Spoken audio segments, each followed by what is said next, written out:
Welcome students. पिछले class में हम लोगों ने सीक्वेंस और सीरीज को समझा था और उस पर आधारित एनसीईआरटी के एक छोटे से चैप्टर को हल किया था। ध्यान दीजिए, फिर से रिकैप करें। सीक्वेंस, सीरीज एंड प्रोग्रेशन, अनुक्रम, श्रेणी और श्रेणी, तीन चीज़ों को हमने समझाया था पिछले क्लास में। फिर से एक बार रिकैप कर देते हैं।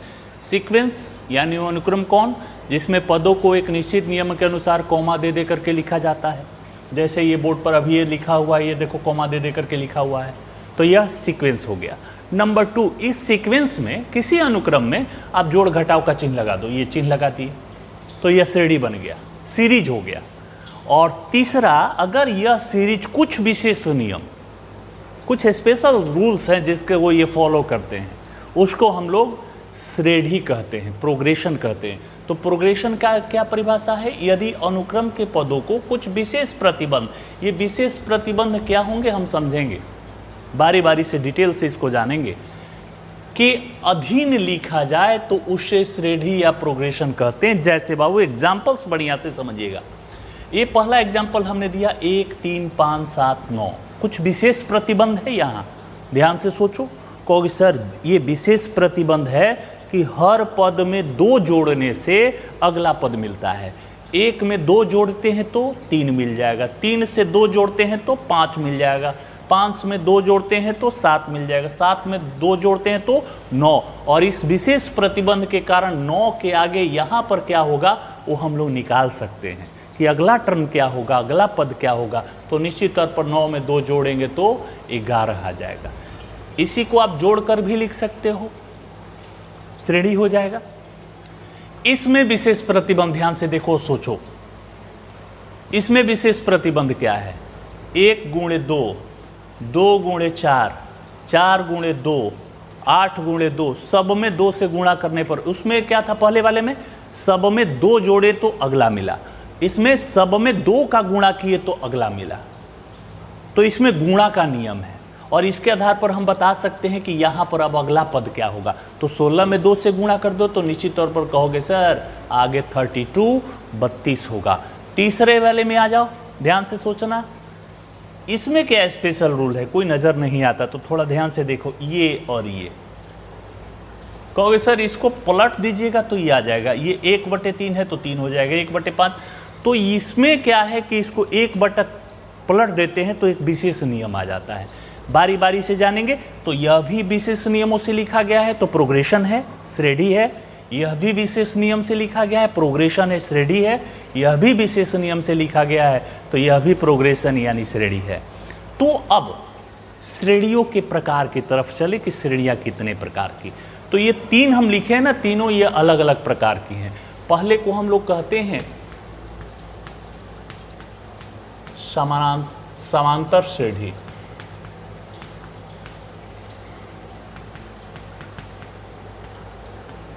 Arithmetic progression. दूसरा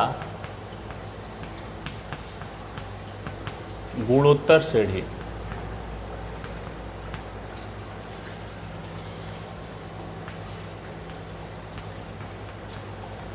ज्योमेट्रिक प्रोग्रेशन। और तीसरा हरात्मक श्रेणी,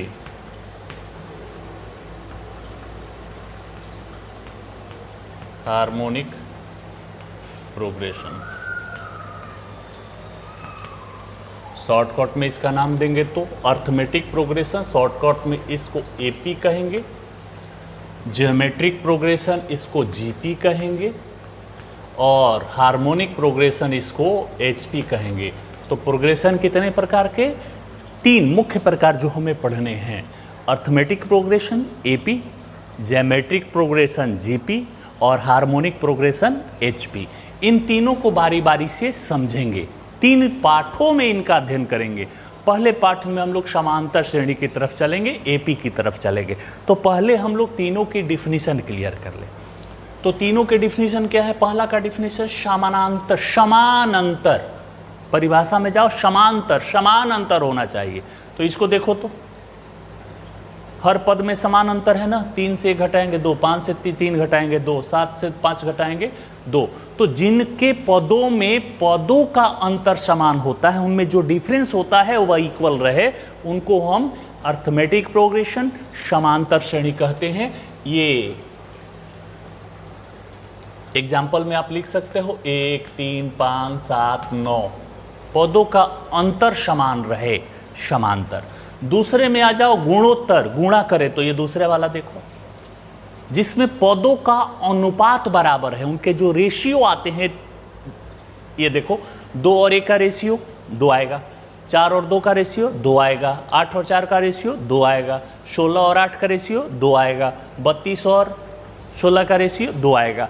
तो जिनके क्रमागत पदों में पदों का जो रेशियो होता है, अनुपात होता है, वह अनुपात बराबर आए। पहले वाले में अंतर बराबर, क्रमागत पदों का अंतर बराबर था, और दूसरे वाले में पदों का अनुपात बराबर है, तो उसको हम लोग गुणोत्तर श्रेणी कहते हैं, ज्योमेट्रिक प्रोग्रेशन या जीपी कहते हैं। इसके उदाहरणों में आप ये लिख सकते हो 1, 2, 4, 8, 16, ये सब इसका एग्जाम्पल हो जाएगा। हरात्मक, तो बाबू हरात्मक श्रेणी का अपना, ध्यान दीजिएगा आप, हरात्मक श्रेणी का अपना कोई स्वतंत्र अस्तित्व नहीं। यह क्या है, एपी का उल्टा होता है 1/AP। एपी, इनके पदों को आप पलट दीजिएगा तो वह एपी में आ जाएंगे, समांतर श्रेणी में बदल जाएंगे, अर्थमेटिक प्रोग्रेशन। इनको ध्यान से देखो, 1, 1/3, 1/5, 1/7, 1/9, यहाँ क्या था 1, 1/3, 1/5, 1/7, 1/9। इनको आप पलटिएगा तो क्या मिलेगा, इनको पलटिएगा तो क्या मिलेगा 1, 3, 5, 7, 9, यही ना मिलेगा। और यह किस में है, ध्यान से देखो, एपी में है। तो कह सकते हो कि एपी के जो पद होते हैं, टर्म होते हैं, उनको पलट दिया जाए, उनका रेसिप्रोकल निकाल दिया जाए, तो वह एपी है तो एचपी में चला जाएगा, एचपी है तो वह एपी में चला जाएगा। तो जिसके पदों का व्युत्क्रम एपी हो जाए, तो ऐसे पद को, ऐसे श्रेणी को, ऐसे प्रोग्रेशन को हम लोग हार्मोनिक प्रोग्रेशन, हरात्मक श्रेणी कहते हैं। ये हमारे सिलेबस का भाग नहीं है, सिलेबस में हमें ये 2 पढ़ने हैं विस्तृत, ये हमारे सिलेबस, फिर भी हमने बता दिया। तो ये तो कुछ होता है नहीं है ना, इसीलिए नहीं ना दिया है, क्योंकि इसके लिए जो भी कुछ करना होगा, इसमें जो भी कुछ किया उसको पलट दो तो एपी में हो जाएगा, इसीलिए इसके बारे में सिलेबस। चलिए बारी बारी से अब तीनों को समझेंगे।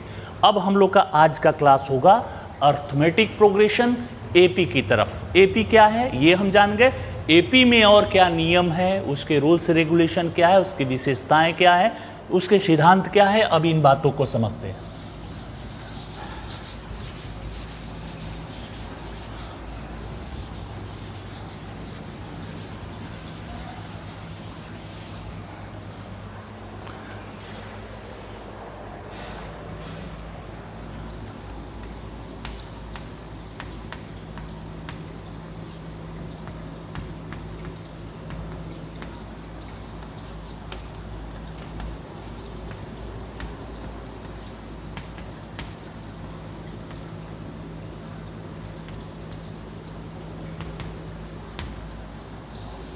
डिफिनीशन क्या देंगे हम,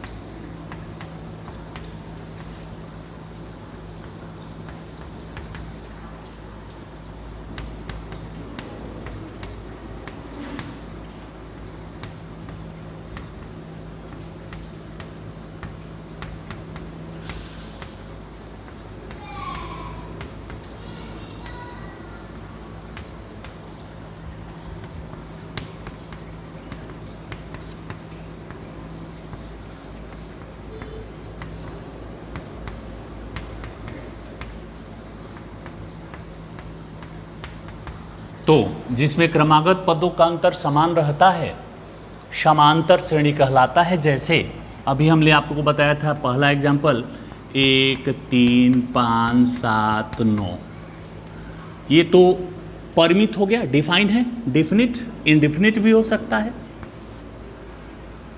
2, 5, 8, 11, 14 डॉट डॉट डॉट डॉट। ये फाइनाइट हो गया और यह इनफाइनाइट हो गया। ये परिमित, यह अपरिमित, कुछ भी हो सकता है। अब इसमें ये देखो, ये जो पदों का अंतर समान है, यह एपी में क्यों है? 3 - 1 = 2 हो जाएगा पहले वाले में, और 5 में से 3 घटाएंगे तो भी 2 आएगा, 7 में से 5 घटाएंगे तो भी 2 आएगा, 9 से 7 घटाएंगे तो भी 2 आएगा। दूसरे वाले में देखो, 5 से 2 घटाएंगे तो 3 आएगा, 8 से 5 घटाएंगे तो भी 3 आएगा, 11 से 8 घटाएंगे तो भी 3 आएगा, 14 से 11 घटाएंगे तो भी 3 आएगा। तो यहाँ ये देखो कि सब पदों का अंतर क्या है, डिफरेंस क्या है, बराबर है। दूसरे वाले उदाहरण में सबका 3 है। तो इस अंतर को, ये जो अंतर आ रहा है ना, डिफरेंस आ रहा है, उसको हम लोग कहते हैं सार्व अंतर। क्या बोलेंगे उनको? सार्व अंतर, कॉमन डिफरेंस।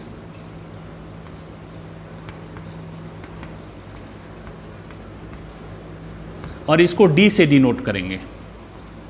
सार्वंतर को किसे डिनोट करेंगे? डी से डिनोट करेंगे, डिफरेंस। तो इस अनुक्रम के पदों को थोड़ा ध्यान से देखो कि ये जो 1, 3, 5, 7, 9 ये सब अनुक्रम है।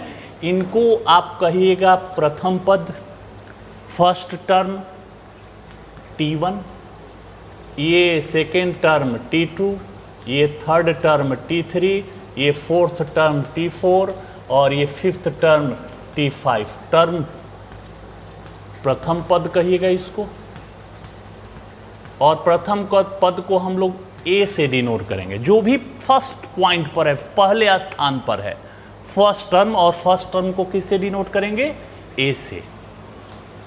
तो प्रथम पद को ए से, सार्व अंतर को, जो कॉमन डिफरेंस आया है, सार्व अंतर डी से। और डी कैसे निकलता है? देखो अंतर कैसे निकलता है, तो किन्हीं दो क्रमागत पदों का अंतर कर दो, T2 - T1, या D = T3 - T2। क्रमागत होना चाहिए, लगातार वाला, ये नहीं कि 9 से 3 घटा दो, ऐसा नहीं करते। क्रमागत 9 से जब घटेगा तो उससे पहले वाला पद ही घटाओगे, और ऐसा करने से हमें D मिलेगा। ऐसा करने से हमें क्या मिलेगा? D मिलेगा। तो ये हो गया हमारा अर्थमेटिक प्रोग्रेशन का डिफिनीशन और उसके एग्जाम्पल्स। अब इसकी कुछ विशेषताएं भी हैं।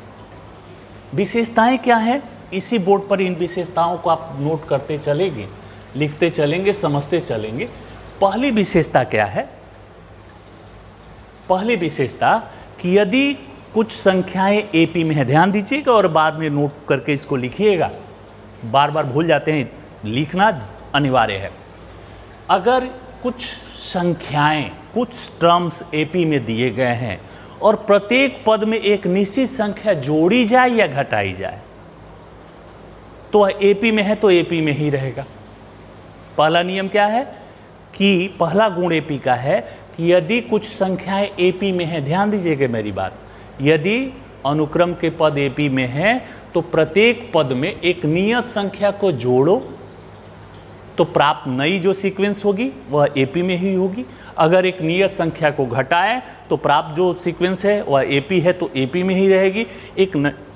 एक नई संख्या से गुणा करें तो भी जो नई सीक्वेंस होगी वह एपी में है तो एपी में ही रहेगी। और अगर एक नई संख्या से भाग दें तो प्राप्त सीक्वेंस अगर एपी में है तो एपी में ही रहेंगी, इनमें कोई बदलाव नहीं होता है। तो अब देखो इन प्रत्येक दो जोड़ों सब में,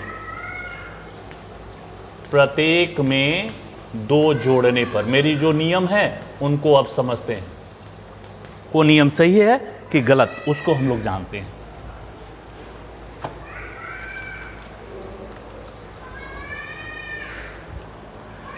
तो प्रत्येक में दो जोड़िए, तो एक में दो जोड़ दिए तो 3, 7 में दो जोड़े, 9 में दो जोड़े। अब ये देखो एपी में है ना, आर इन एपी, एपी में है तो यह एपी में ही रहेंगे। अर्थात पहला नियम क्या हुआ कि यदि सीक्वेंस से कुछ पद एपी में है, सीक्वेंस आपका एपी में है, तो उस सीक्वेंस के प्रत्येक पद में एक समान संख्या, सब में एक ही अंक जोड़ना है। ऐसा नहीं कि पहले में 1 जोड़ दो, दूसरे में 2, तीसरे में, ऐसा नहीं, सब में जोड़ोगे तो समान, रूल्स रेगुलेशन इक्वल होने चाहिए। तो ऐसा करने से जो नई सीक्वेंस, नई अनुक्रम हमें मिलेंगी वह एपी में है तो एपी में ही रहेंगी। जैसा कि आपने उन उदाहरण, यह एपी में था, उन सब में समान अंक 2 जोड़ दिए, तो इसको देखो 5 से 3 2, 7 से 5 2, 9 से 7 2, 11 से 9, एपी में है तो एपी में ही। अब घटाओगे भी तो घटा के देखो, प्रत्येक से एक घटाने पर, कुछ भी घटाओ कोई दिक्कत नहीं, तो 1 से 1 घटा देंगे, 3 से 1 घटा देंगे, 5 से 1 घटा देंगे, 7 से, 9 से, अब इनको ध्यान से देखो तो 2 से 0 2, 4 से 2 2, 6 से 4 2, 8 से 6 2, तो यह Rn एपी में है तो एपी में ही रहेंगे। अब गुणा करके देखो, तीसरा नियम, तीसरी इसकी विशेषता एपी की, कि अगर कोई सीक्वेंस एपी में है तो उस एपी के प्रत्येक पद में एक नियत संख्या से गुणा किया जाए तो प्राप्त नई सीक्वेंस भी एपी में है तो एपी में ही रहेंगी। तो चलो देख लो यही, अब प्रत्येक में एक नियत संख्या से गुणा करो, प्रत्येक में गुणा किससे कर दे, 3 से, 4 से, जो भी है, 3 से गुणा करने पर, चलिए बाबू गुणा करते हैं। 1 में 3 से गुणा करेंगे, 3 से गुणा करेंगे, 3 से गुणा करेंगे, 3 से गुणा करेंगे, 3 से गुणा करेंगे। अब ध्यान से देखो, एपी में है 9 से 3 6, 15 से 9 6, 21 से 15 6, 27 से 21 6, तो यह भी एपी में है तो एपी में ही रहेंगी। और चौथा, जैसे गुणा का वैसे भाग का, प्रत्येक में समान संख्या से भाग दीजिएगा तो वह एपी में है तो एपी में ही रहेगा, यह बदलाव नहीं होगा। तो बच्चा लोग, अर्थमेटिक प्रोग्रेशन की कौन कौन सी विशेषताएं, क्या क्या उनकी प्रॉपर्टीज हैं। नंबर 1, अगर कोई सीक्वेंस एपी में है तो प्रत्येक पद में समान संख्या जोड़े तो नई सीक्वेंस भी एपी में आएंगी। अगर प्रत्येक में समान संख्या घटाएं तो नई सीक्वेंस भी एपी में आएंगी। अगर प्रत्येक संख्या में एक नियत संख्या से गुणा करें तो नई सीक्वेंस भी एपी में आएंगी।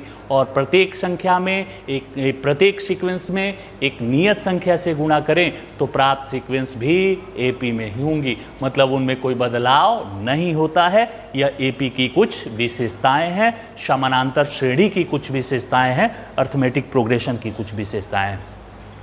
अब हम लोग अपने अगले थ्योरी की तरफ चलें। कुछ थ्योरम्स हैं, कुछ फॉर्मूले हैं, उन फॉर्मूलों को हमें साबित कर लेना है।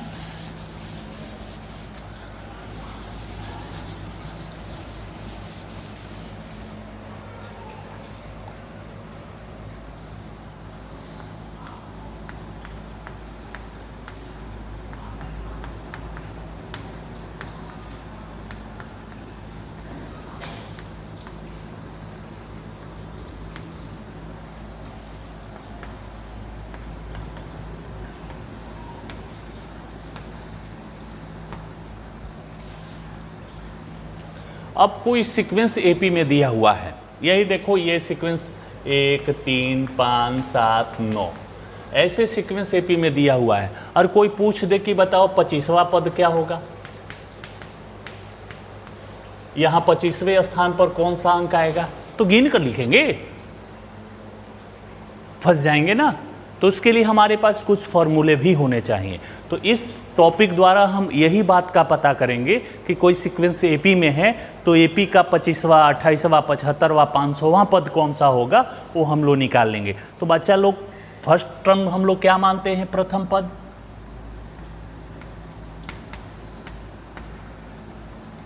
T1 ए से ना सार्वंतर को डी से ना कॉमन डिफरेंस को, कॉमन डिफरेंस, और कौन सा पद, एनवा, तो ये नवा या अंतिमवा पद कहेंगे। पदों की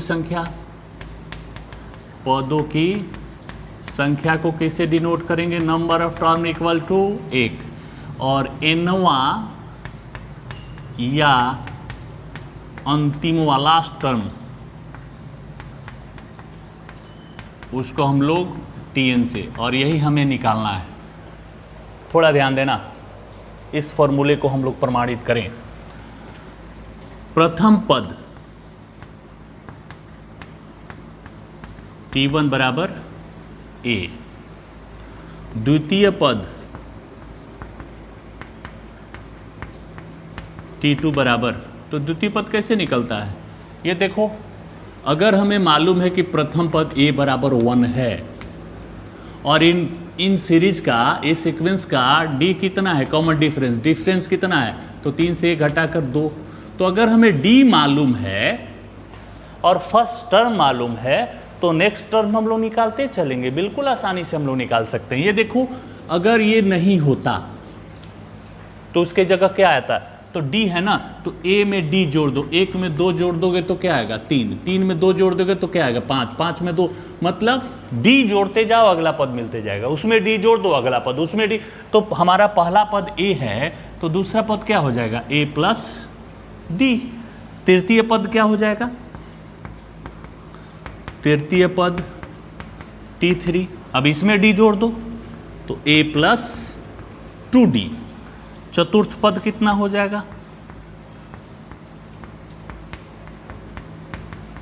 A प्लस 3D। देयरफॉर एनवा पद क्या हो जाएगा? Tn बराबर, थोड़ा ध्यान से देखो, A तो यहाँ A तो होगा ही, प्लस 2 है तो यहाँ 1D है, यहाँ 3 है तो यहाँ 2D है, यहाँ 4 है तो यहाँ 3D है, तो यहाँ n है तो एक कम आ रहा है ना, ध्यान से फिर से देखिए। यहाँ 2 है तो D का गुणांक कितना है? 1। यहाँ 3 है तो D का गुणांक कितना है? 2। यहाँ 4 है तो D का गुणांक कितना है? 3। एक कम आ रहा है ना, ये 4 है तो 3, ये 3 है तो 2, ये 2 है तो 1, तो यहाँ n है तो n-1। तो बच्चा लोग, ये AP का nवा पद निकालने का सूत्र हो गया। इस सूत्र का एग्जाम्पल्स यहाँ देख लो, इनका उदाहरण हम लोग कहाँ रखेंगे, यही जो हमने क्वेश्चन पूछा था उसी को देख लो एग्जाम्पल के लिए। 1, 3, 5, 7, 25वां पद कितना होगा ये पता करना है। तो देखो, यहाँ फर्स्ट टर्म कितना है? A बराबर, फर्स्ट टर्म को आप A से लिखिए, ध्यान रखिएगा 1। पदों की संख्या, number of term equal to 25वां, और यहाँ D कितना है निकाल लीजिए, D कैलकुलेट करो। D कैसे निकलता है? T2 माइनस T1, 3 से 1 घटा दिए तो D इक्वल टू 2, D का मान 2 है, तो हमें क्या निकालना है? 25वां पद, T25 का मान हमें चाहिए। तो बच्चा लोग, हम लोग अभी क्या निकाले थे? Since Tn equal to A plus n-1 into D निकाले थे। Therefore T25 equal to A1, n25 minus 1 D2 है, तो T25 का मान 148।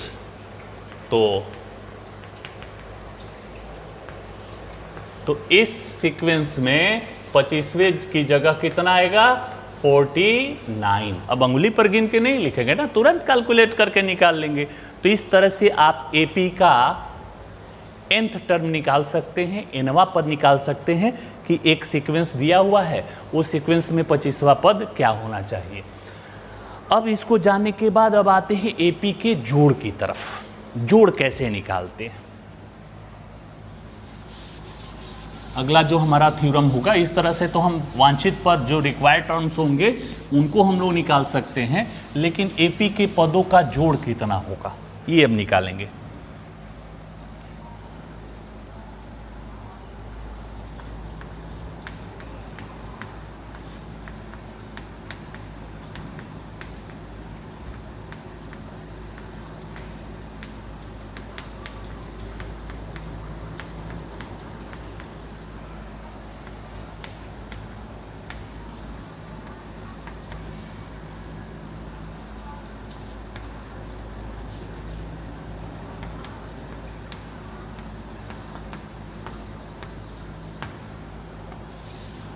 एपी के एन पदों का जोड़ क्या होगा।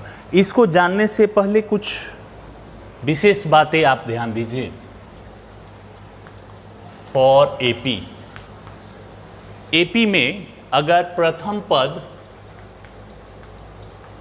पद फर्स्ट टर्म ए है, उसका कॉमन डिफरेंस सार्व अंतर डी है, पदों की संख्या नंबर ऑफ टर्म्स n है, तो इसका सीरीज कैसे बनाएंगे आप। श्रेणी, तो श्रेणी में हमने क्या कहा था, सीक्वेंस के पदों को जोड़ या घटाव का चिन्ह देकर एक विशेष नियमों द्वारा सजा दो। चलो इनको जोड़ से सजाओ। तो पहला पद हमारा कितना हो रहा है, a प्लस, दूसरा पद क्या मिलेगा, a प्लस डी। अगर पहले सीक्वेंस लिख लो, पहले सीक्वेंस बनाओ, इसका अनुक्रम निकालो, तब हम श्रेणी बताएं। उस श्रेणी भी निकालेंगे। अनुक्रम क्या हो जाएगा, पहला पद अनुक्रम में कोमा दे करके लिखते हैं ना, तो फर्स्ट टर्म a कोमा, दूसरा क्या आएगा a प्लस डी, तीसरा क्या आएगा, इसमें d जोड़ दोगे तो a प्लस 2d, तीसरा हो गया, चौथा a प्लस 3d, और लास्ट में डॉट डॉट डॉट डॉट क्या आता है अंतिम में, अंतिम में क्या आता है, अभी हम लोगों ने निकाला था एनवा टर्म कितना होगा, a plus n minus 1 into d, ये tn होता है, अंतिम टर्म tn होता है। इसका अगर हम सीरीज बनाए, सीरीज श्रेणी में लिखना हो तो श्रेणी में कैसे लिखोगे इसको, जोड़ का चिन्ह या घटाव का चिन्ह दे दिया जाए, a plus D plus a plus 2d plus a plus 3d plus dot dot dot dot a plus n minus 1 into d. ये आपका ये पद होता है। इसको भी जानने के बाद एक चीज़ और नोटिस करना, इधर से तो निकालना सीखे। कोई बच्चा उल्टा भी आपसे कोई क्वेश्चन पूछ सकता है कि उधर से दूसरा पद क्या होगा, अंतिम से पांचवा पद क्या होगा, तो उसको भी देखो। ये देखो 1 3 5 7 9 ऐसे दिया हुआ है ना, तो इधर से जाना है तो डी जोड़ते हुए जाना है। 1 में 2 जोड़ेंगे, 3 में 2 जोड़ेंगे, 5 7 9। तो इधर से अगर राइट की तरफ बढ़ना है तो सम करते जाना है, जोड़ करते जाना है, जो भी आपका कॉमन डिफरेंस हो। डी है तो डी जोड़ते जाइए, और अगर उधर से आना है तो इससे पहले, इससे पहले, इसके पहले, इसके पहले, तो डी घटाया जाता है ना। डी घट, जैसे देखो 9 से 2 घटाएंगे, डी यहाँ 2 है ना, यहाँ तो डी का मान 2 है, तो इधर से चलोगे तो डी जोड़ते चलोगे, और उधर से जब आओगे तो डी घटाते हुए, 9 से डी घटा दो, 7 से डी घटा दो, 5 से डी घटा दो, 3 से डी घटा दो। तो ये कुछ कॉमन बातें हैं। आप दोनों तरफ से कोई उलट पलट कर भी क्वेश्चन पूछे तो उसका हमारे पास जवाब होना चाहिए, वो हम लोग समझते हैं। तो चलिए एपी के एन पदों का योग कैसे करते हैं, उसका समेशन कैसे करते हैं, सम कैसे निकालते हैं, ये हम लोग समझते हैं। तो हमारा सीक्वेंस क्या हो रहा है, एपी का सीक्वेंस अभी बताए थे हम, a plus d, a plus 2d, a plus 3d, dot dot dot dot dot dot dot a plus n minus 1 into d. ये सीक्वेंस हो रहा है। इनके पदों का जोड़, n टर्म है ना, इनके पदों के जोड़ को Sn लिखा जाए। तो चलो जोड़ दो सबको, कोमा दे करके लिखना था। चलो जोड़ दो, a plus D, a plus 2d, a plus 3d,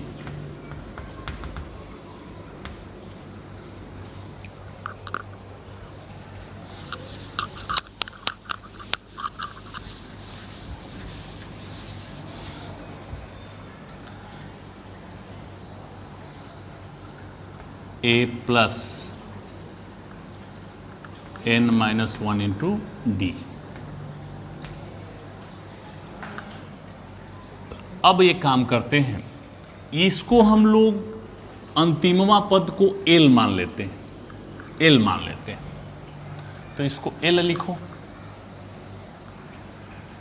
अब इसी को उलट पुलट कर लिखो, तो इसी को उल्टा करके लिखो, उधर से L है तो इसका पहले वाला पद क्या होगा? अभी तो बताए थे कि उधर से आना है तो D घटाते आना है, तो इसके जस्ट पहले वाला यहाँ जो पद होगा वह कौन होगा? L minus D. इससे पहले वाला पद यहाँ पर क्या होगा? तो इसमें से D घटा दो तो हो जाएगा A minus 2D, A minus 3D, और लास्ट में यहाँ इधर क्या बच रहा है? A बच रहा है। इन दोनों को आप जोड़ दो, जोड़ने पर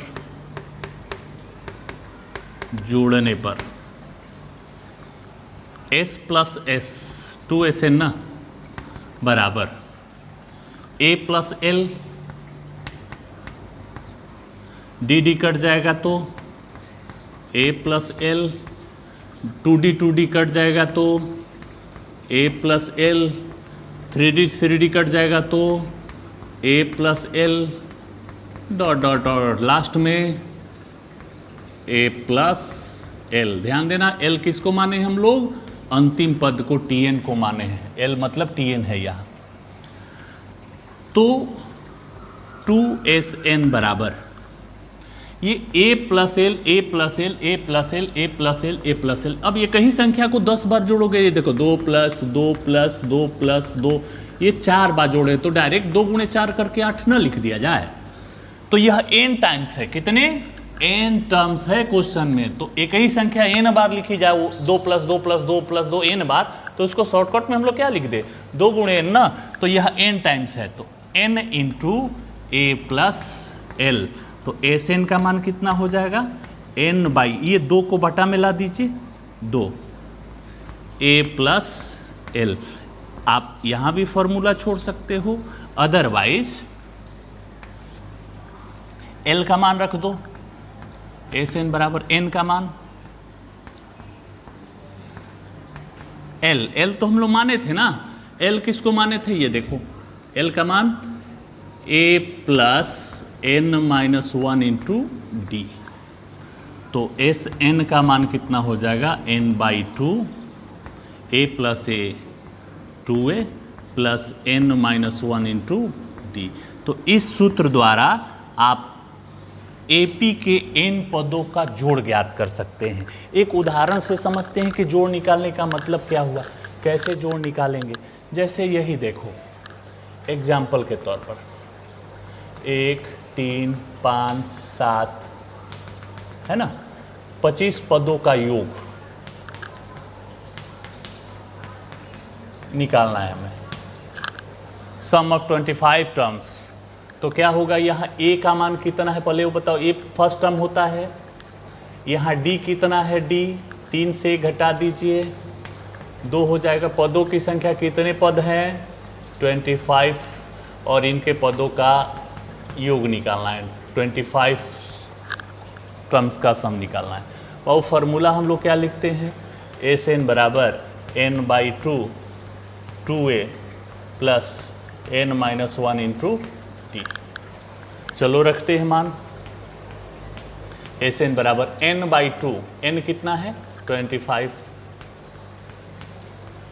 2A 1, n 25 minus 1 into D, D कितना है? 2 है। SN बराबर ये देखो 48 2 50,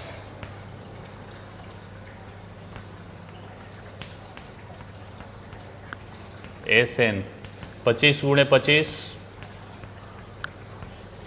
तो इस सीरीज में ये जो सीक्वेंस दिया हुआ है उसके n पदों का जोड़ कितना होगा? 625, 625, 625 हो जाएगा। तो इस फॉर्मूले द्वारा आप AP के n पदों का योग निकाल सकते हैं। अब चलिए कुछ और बातों को आप नोट करेंगे। इससे संबंधित कुछ और बेसिक कंसेप्ट हैं उनको समझ लेंगे, उसके बाद बारी बारी से हम लोग चैप्टर बनाएंगे।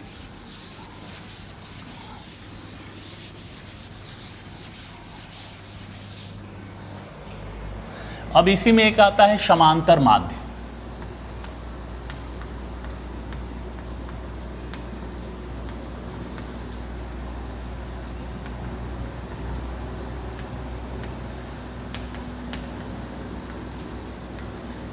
अर्थमेटिक मीन AM भी इसको कहते हैं, अर्थमेटिक मीन निकालना। बाबू माध्य क्या होता है? माध्य औसत, एवरेज, यही ना होता है। थोड़ा सा ध्यान से देखो तो 4, 6, 8, ध्यान से समझना, डिफिनीशन से बढ़िया आप एग्जाम्पल से समझेंगे। इन तीनों का माध्य निकालो तो इनका माध्य यानी औसत, एवरेज 4, 6, 8 बटा में 3 करेंगे ना। तीनों को जो भी है सबको जोड़कर जितने पद है उसे भाग दे दीजिए। तो चलिए भाग दे दिए, 6, 4, 10, 18 बटा 3, 6 बीच का है मतलब, और ये AP में है, ध्यान से देखना। तो अगर 3 संख्याएं AP में हैं तो उनका माध्य बीच वाली संख्या होता है। इस ट्रिक से क्या निकला कि यदि ABC समांतर श्रेणी में हो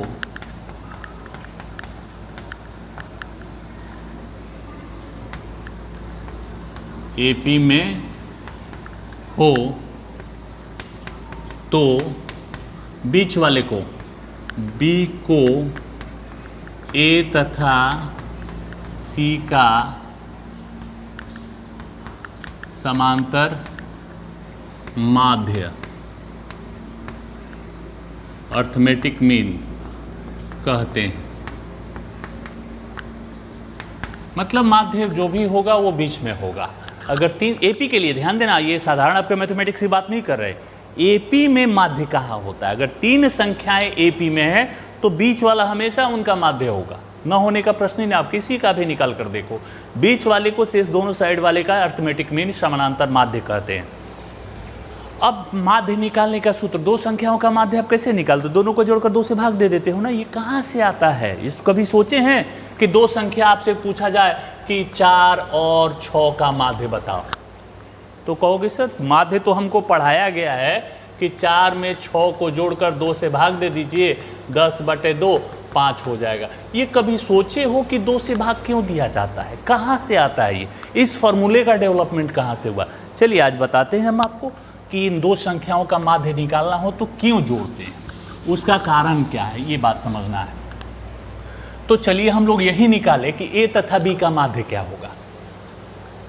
A तथा B का समांतर माध्य, समांतर माध्य अर्थमेटिक मीन क्या होगा? आपके अनुसार A + B/2 होना चाहिए। A और B 2 का गणितीय माध्य कितना? A + B/2। बाबू हम यही सिद्ध करने जा रहे हैं कि A + B/2 क्यों होगा। तो माना A तथा B का समानांतर माध्य A है, तो A बराबर A + B/2 होना चाहिए। क्या होना चाहिए? A बराबर A + B/2 होना चाहिए, होना चाहिए ना। तो अब थोड़ा सा मेरी बात की तरफ ध्यान दो। हमने अभी आपको क्या बताया कि माध्य 3 संख्याओं का आप माध्य निकालने जाते हो, A B C। तो माध्य कौन? बीच वाला, मतलब इन दोनों का माध्य इनके बीच में ही आता है। ध्यान रखना इस चीज को, 2 संख्याओं का माध्य हमेशा उनके बीच वाला होता है। कैसे होता है ये तो अभी परिभाषा से क्लियर हुआ, एग्जाम्पल में हमने समझा था। तो इसका मतलब ये हुआ कि A और B का माध्य A है तो A इनके मिडिल में होगा, बीच में होगा। तो A B AP में है कि नहीं? बिल्कुल, AP में होते हैं तो ही ऐसा होता है, AP में न रहे तो ऐसा नहीं होता है। तो AP के विशेषताएं क्या है? पदों का अंतर समान ना, तो ए से ए घटाओ, दूसरे से पहला पद घटाओ, ए से ए घटाओ, ये क्या होगा, बी से ए घटाने के बाद क्रमागत पदों का अंतर बराबर होता है। अगर कोई श्रेणी एपी में है तो क्रमागत पदों का अंतर सदैव बराबर होता है। तो चलो क्रमागत पदों का अंतर a माइनस ए और दूसरा b माइनस ए, क्रमागत पदों का अंतर बराबर होना चाहिए, कॉमन डिफरेंस बिल्कुल बराबर होना चाहिए। यह a हो गया, इस माइनस ए को इधर लाते हैं, इस माइनस ए को इधर ले जाते हैं, a प्लस बी हो गया। तो बच्चा लोग 2a बराबर क्या हो गया, a प्लस बी हो गया। तो माध्य कितना होता है, a प्लस बी बाई 2। तो साबित हो गया कि नहीं कि दो संख्याओं का माध्य a और b का माध्य कितना निकालेंगे, a प्लस बी बाई 2। बिल्कुल एग्जाम्पल्स में हम लोग 10वां क्लास तक ये चीज़ों को बढ़िया से समझे हैं और आज वो प्रमाणित भी होता है। लेकिन हमें ये नहीं मालूम था कि a प्लस बी के माध्य को a प्लस बी बाई 2 कैसे लिखते हैं, क्यों लिखते हैं, क्योंकि हमें तो सिखा दिया गया कि दोनों को जोड़कर 2 से भाग दो। तो उसका फंडा यही से है क्योंकि वह एपी की प्रॉपर्टी को फॉलो करते हैं, क्रमागत पदों के अंतर बराबर होंगे क्योंकि वह समानांतर है। अब लास्ट अंतिम टॉपिक इसका थ्योरी, उसके बाद हम लोग चैप्टर बनाएंगे, आंकिक प्रश्नों को सॉल्व करेंगे, जो भी हमारे न्यूमेरिकल्स प्रॉब्लम होंगे उनको सॉल्व करेंगे। पहली विशेषता, यदि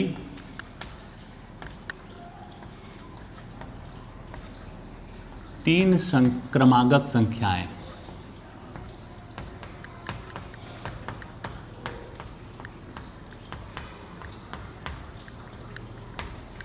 एपी में हो तो कहीं गणित बनाते समय 3 अल्टरनेटिव टर्म्स लिखना हो तो जो हम बता रहे हैं आप ऐसे मानिएगा, उल्टा पुल्टा मान लीजिएगा तो आपके आंकिक प्रश्न सॉल्व नहीं होंगे। ध्यान दो, एपी में होना चाहिए और ये क्रमागत होनी चाहिए। तो उसको हम लोग लिखते हैं अल्फा माइनस बीटा, अल्फा और अल्फा प्लस बीटा, ये पहला, ये दूसरा, ये तीसरा। कभी भी 3 क्रमागत संख्याएं, क्रमागत लगातार अगर एपी में मानना हो तो आप यही मानेंगे, अल्फा माइनस बीटा पहली संख्या हो गई, ये दूसरी, ये पहली संख्या, ये दूसरी संख्या, ये तीसरी संख्या, क्रमागत है। देख लो पदों का अंतर बराबर है, इससे ये घटाएंगे बीटा बचेगा, इससे ये घटाएंगे बीटा बचेगा। तो एपी में है ना। दूसरी बात, अगर ये 3 की बात होगी, अगर 4 की बात होगी तो यदि 4 क्रमागत संख्याएं, अल्टरनेटिव टर्म्स एपी में हो तो alpha minus 3 beta, alpha minus beta, alpha plus beta, alpha plus 3 beta ही मानोगे। ये पहली संख्या, ये दूसरी संख्या, ये तीसरी, ये चौथी, आप निकल कर देख लो। ये एपी में है, देख लो, इससे ये घटाएंगे तो क्या बचेगा, इससे ये घटाएंगे तो 2 बीटा बचेगा, इससे ये घटाएंगे 2 बीटा बचेगा, इससे ये घटाएंगे 2 बीटा बचेगा। तो ये चारों के चारों संख्याएं क्या हैं, एपी में हैं। तो आंकिक प्रश्नों को हल करते समय जब थ्योरी हम लोग सॉल्व कर लें और चैप्टर की तरफ बढ़ें तो कहीं किसी क्वेश्चन में आता है कि एपी में 4 क्रमागत संख्याएं, तुरंत उनको ऐसा मान लो, ये बटा में 1 नहीं समझ लीजिएगा, ये संख्या हम डिनोट किए हैं। तो ये 4 संख्याएं, 3 संख्या मानना हो तो ये मानेंगे। और अब इन सिद्धांतों की सहायता से हम चैप्टर को सॉल्व करेंगे। आज के क्लास में बस इतना ही, धन्यवाद।